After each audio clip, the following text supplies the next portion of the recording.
ഈ അഷ്ടാംഗ യോഗത്തിൽ വരുമ്പോഴാണ് യമം, നിയമം, ആസനം, പ്രാണായാമം, പ്രത്യാഹാരം, ധ്യാനം, ധാരണ, സമാധി എന്ന് പറയുന്ന ഒരവസ്ഥയിലേക്ക് വരുന്നത്. അത് അഷ്ടാംഗ യോഗത്തിൽ വരുമ്പോഴാണ് അങ്ങനെ വരുന്നത്. അപ്പൊ ഈ പ്രത്യാഹാരം എന്ന് പറയുന്നത് നമ്മളെ ഇന്ദ്രിയങ്ങളും എല്ലാം ആഹരിക്കുന്നതിനെയാണ് പറയുന്നത്. സ്പർശിക്കുന്നത്, രുചിക്കുന്നത്, മണക്കുന്നത്, കാണുന്നത്, കേൾക്കുന്നത് എല്ലാം പ്രത്യാഹാരത്തിൽ വരും. അങ്ങനെയാണ് ഈ സമാധി എന്ന് പറയുന്ന വിഷ്ണുവിന്റെ ഹരിതലോകത്തിന്റെ അതേ ധീയിലേക്ക് എത്തുന്നത്. അപ്പൊ സാത്വിക ഗുണമാണ്, വിഷ്ണുവിന്റെ അവതാരം പോലെയുള്ള ഗുണമാണ് ഈ അഷ്ടാംഗ യോഗത്തിലൂടെ കിട്ടുന്നത്. അഷ്ടാംഗ യോഗം പഠിച്ചാൽ ഈ ധ്യാനം, ധാരണ, സമാധി എന്ന് പറയുന്ന അവസ്ഥ, ഏറ്റവും ലാസ്റ്റത്തെ 8ാമത്തെ അവസ്ഥയെ സമാധി എന്ന് പറയുന്നത് സമമായിരിക്കുന്ന വൈഷ്ണവ ശക്തിയുടെ സത്വഗുണത്തിലെ ഏറ്റവും ശ്രേഷ്ഠമായിട്ടുള്ള അവസ്ഥയിൽ എത്തി നിൽക്കും.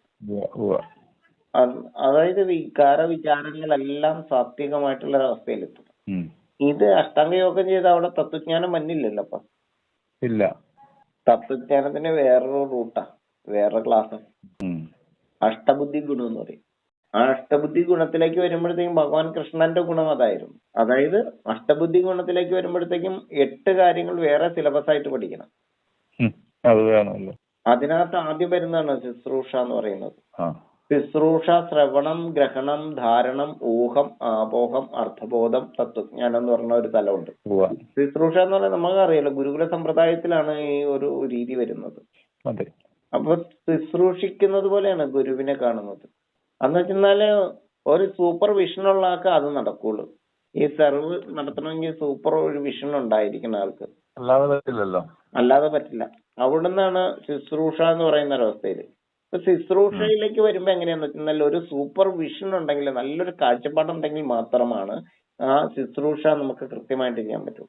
നമ്മളൊരു റൂമിൽ ചെന്ന് താമസിച്ചു, ആ റൂമിനെ ശുശ്രൂഷിക്കുന്ന പോലെയാണ് നമ്മൾ അവിടെ താമസിക്കുന്നത്. അതിന്റെ ബാത്റൂം ക്ലീൻ ചെയ്തു, റൂം ക്ലീൻ ചെയ്തു. അത് നമ്മൾ അവിടുന്ന് വെക്കേറ്റ് ചെയ്ത് ഇറങ്ങുമ്പോ അതൊന്നും കൂടി ശുദ്ധമായിട്ടാണ് ഇറങ്ങുന്നത്. നമ്മളൊരു ബുക്ക് വായിക്കാൻ എടുത്തു, ബുക്കിനെ ശുശ്രൂഷിച്ചിട്ട് വെക്കുന്നു. ഒരു പേന എടുത്ത് എഴുതിയിട്ട് എവിടെയെങ്കിലും വലിച്ചെറിയല്ല, ശുശ്രൂഷിക്കുന്നത് പോലെ ആ പേനയെ കൈകാര്യം ചെയ്തിട്ട് അത് വളരെ ഭംഗിയായിട്ട് ഒന്നും കൂടി അത് കറക്റ്റ് ചെയ്ത് വെക്കുന്നു. എന്തും അങ്ങനെ ചെയ്യുന്ന ഒരവസ്ഥയാണ് ശുശ്രൂഷ. ഏതും നമ്മുടെ തൊടുന്നതെല്ലാം കാണുന്നതെല്ലാം ശുശ്രൂഷിക്കുന്ന ഒരവസ്ഥ. ഒരു ചെടിയുടെ അടുക്കൽ കൂടി പോയി അതിനൊരു ശുശ്രൂഷ കൊടുത്തിട്ട് പോകുന്നു. ഒരു മാവിനെ കണ്ടു, അതിനൊന്ന് ശുശ്രൂഷ. അങ്ങനെയാണ് ശുശ്രൂഷ എന്ന് പറയുന്നത്. 2ാമത്തെ ക്വാളിറ്റിയാണ് ശ്രവണം എന്ന് പറയുന്ന അവസ്ഥ. നന്നായിട്ട് കേൾക്കുക എന്നുള്ളതാണ്. പിന്നെ അതിനെ ഗ്രഹിക്കുക, അതിനെ ഗ്രഹിക്കാനുള്ള കഴിവാണ് പിന്നെ അടുത്തത്. ഗ്രഹണം എന്ന് പറയുന്ന അവസ്ഥയാണ്. പിന്നെയാണ് ധരിക്കല്, പിന്നെയാണ് ഊഹം. ധരിച്ചു കഴിഞ്ഞിട്ടാണ് പിന്നെ ഊഹിക്കാനുള്ള കഴിവ് കിട്ടുന്നത്. ഇപ്പൊ നമ്മൾ ഊഹം പറയുവാന്ന്, വെറുതെ ഊഹാപോഹങ്ങൾ പടച്ചുവിടുകയല്ലേ ഇപ്പൊ ആളുകൾ. ഇതിനകത്ത് ഊഹം എങ്ങനെയാണെന്നറിയോ? ഒരു കാര്യത്തിൽ നിന്നും മറ്റൊരു കാര്യത്തെ അറിയുവാനുള്ള ശേഷിയാണ്. ഇപ്പൊ ഒരു കാര്യം നടന്നാൽ അത് കഴിഞ്ഞിട്ട് എന്ത് നടക്കുമെന്നും പറയാനുള്ള ശേഷിയാണ്. അതാണ് ഊഹം. അത് കഴിഞ്ഞിട്ട് ആപോഹം എന്ന് പറയുന്ന അവസ്ഥയുണ്ട്. പിന്നെ അടുത്തത് അർത്ഥബോധം. ഈ സർവ്വതിന്റെയും അർത്ഥത്തെ ഗ്രഹിക്കുന്ന ബോധമാണ്. അതായത് അർത്ഥബോധം എന്ന് പറഞ്ഞാൽ പകുതി ബോധമല്ല, മുഴുവൻ അർത്ഥത്തെയും ഗ്രഹിക്കുന്ന ബോധം. ആ ഒരു തലത്തിലേക്ക് എത്തിക്കഴിയുമ്പോഴാണ് തത്വജ്ഞാനം. തത്വം എന്താണെന്ന് മനസ്സിലാവുന്നത്. അതാ അപ്പോഴാണ് പ്രിൻസിപ്പിൾ, ഈ തത്വം എന്താണെന്ന് മനസ്സിലാവുന്നത്. അത് ട്രൂത്തിൽ നിന്നാകുന്നു, പരമസത്യത്താലാകുന്നു. അപ്പോഴാണ് നമ്മളൊരു ഫിലോസഫർ ആകുന്നത്. അദ്ദേഹത്തിന്റെ വാചകം മുഴുവൻ ഫിലോസഫിയാണ്. അപ്പൊ ഈ അഷ്ടാംഗയോഗം പഠിച്ചിട്ട് തത്വജ്ഞാനം ആവുമോ? ആവില്ല. അഷ്ടസിദ്ധി ഗുണം പഠിച്ചാലാണ് തത്വജ്ഞാനി ആവുന്നത്. ഈ തത്വജ്ഞാനി ആയിട്ടുള്ള ഒരാൾക്ക് അഷ്ടാംഗയോഗം പഠിക്കണ്ടേ? അപ്പൊ ഈ അവതാരത്തെ പോലെ ആവുന്ന ഒരാളെ സംബന്ധിച്ചിടത്തോളം അയാള് ഇത് രണ്ടും പഠിക്കണം.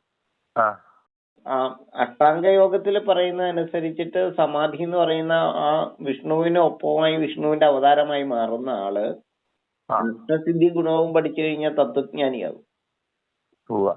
അപ്പോഴും അയാള് സിദ്ധനാവില്ല. ഇല്ല, സിദ്ധനും തത്വജ്ഞാനിയും തമ്മിൽ വീണ്ടും അകലമുണ്ട്. അതെ, അതിന് അഷ്ടസിദ്ധി, അഷ്ടൈശ്വര്യം എന്ന് പറയുന്ന ഒരു കോഴ്സ് ഉണ്ട്.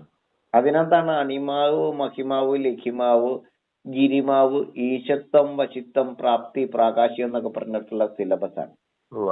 ആ പ്രാകാശ്യം എന്ന് പറയുന്ന സിലബസും കൂടി കഴിയുമ്പോഴാണ് സിദ്ധിയാവുന്നത്.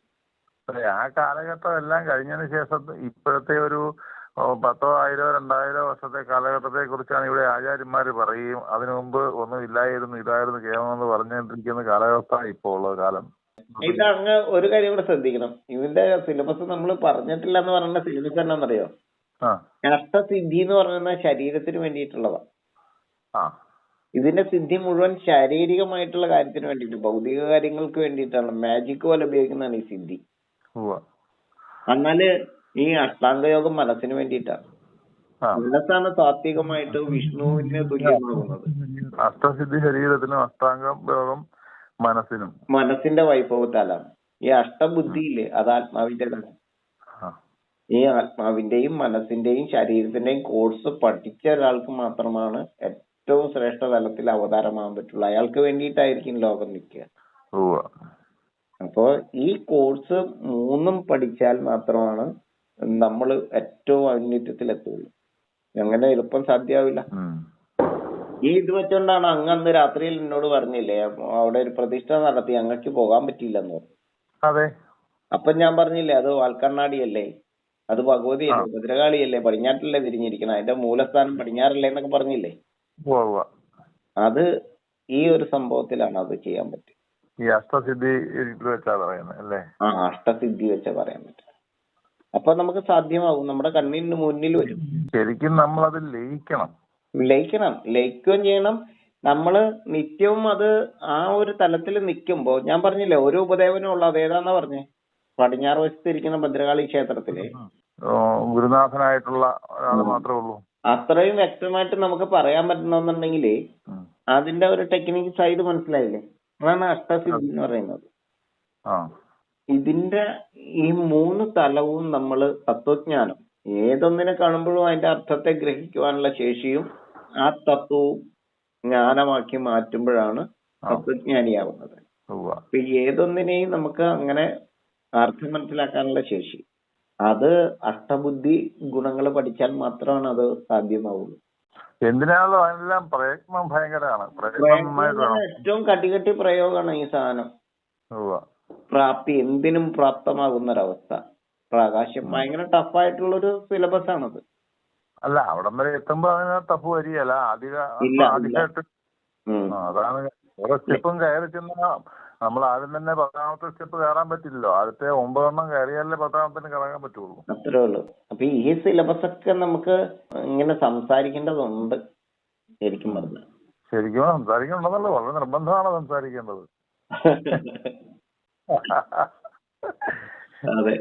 അതുപോലെ തന്നെ ഷഡാധാരം, അത് ഇതുമായിട്ട് കണക്ട് ചെയ്യുന്ന ഒരു മൂലാധാരം, സ്വാധിഷ്ഠാനം, മണിപൂരകം, അനാഹതം, ശുദ്ധി, ആജ്ഞ എന്ന് പറയുന്ന, ഇപ്പൊ കുണ്ഡലിനി ശക്തിനെ ഉയർത്തുന്നു എന്ന് പറയുന്ന സംഭവം ഉണ്ടല്ലോ, അതിനെ കുറിച്ചും അതുപോലെ തന്നെ പഞ്ചപ്രാണൻ, ഇതെല്ലാം പറഞ്ഞു വരുമ്പോഴാണ് നമ്മളിപ്പോ പറഞ്ഞതെല്ലാം ഉപരിപ്ലവമായിട്ടുള്ള കാര്യങ്ങളെ പറഞ്ഞു. അടിസ്ഥാനപരമായ കാര്യങ്ങളൊന്നും പറഞ്ഞിട്ടില്ല.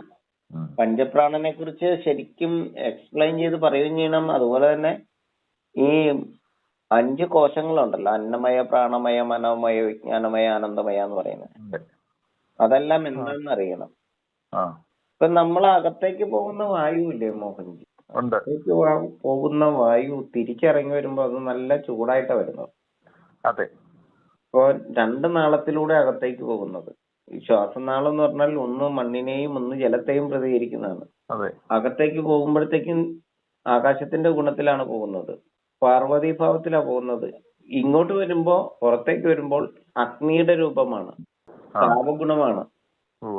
പുറത്തേക്ക് വരുമ്പോ അകത്തേക്ക് പോകുന്നത് ഒരു നാളത്തിലൂടെ സരസ്വതി ഗുണമാണ്, പാർവതി ഗുണമാണ് അകത്തേക്ക് സഞ്ചരിക്കുന്നതെങ്കിൽ, പുറത്തേക്ക് പോകുമ്പോ അത് ശിവന്റെ ഗുണമാണ്, ഒന്ന് ബ്രഹ്മാവിന്റെ ഗുണമാണ്. ചൂടോടുകൂടി പുറത്തേക്ക് പോകുന്നത്, ആകാശത്തിന്റെ ശൈത്യ ഗുണത്തിൽ അകത്തേക്ക് പോകുന്നത്. പ്രാണനായിരിക്കുന്ന പാർവതിയാണ് അകത്തേക്ക് പോകുന്നത്. ഇതിനെ കുറിച്ചെല്ലാം നമ്മൾ പറയണം. പറയാന്നുള്ളതല്ല, ഇതിനെ കുറിച്ചെല്ലാം അറിയണമല്ലോ. എനിക്ക് അറിയാൻ കിടക്കുക. ഇങ്ങനെ മൊത്തം ഇങ്ങനെ പറഞ്ഞു പോകുമ്പോ എനിക്ക് അത്ഭുതം മാത്രമേ ഉള്ളൂ. ഒന്നും ടച്ച് ചെയ്യാൻ പറ്റുന്നില്ല. ഈ പ്രാണായാമം എന്ന് പറയുന്നതിന്റെ, പ്രാണന്റെ പ്രയാണത്തിന്റെ ഒരു ഗതിവിഗതിയും, അതില് എങ്ങനെയാണ് അകത്തേക്ക് പോകുന്നതും പുറത്തേക്ക് വരുമ്പോ അതിന്റെ ദേവതാഭാവം എന്താണെന്നും ഇതെല്ലാം നമ്മൾ അറിയണം. അതാണല്ലോ പ്രകൃതി. Moozhikkarott gold and diamonds, Brahmamangalam.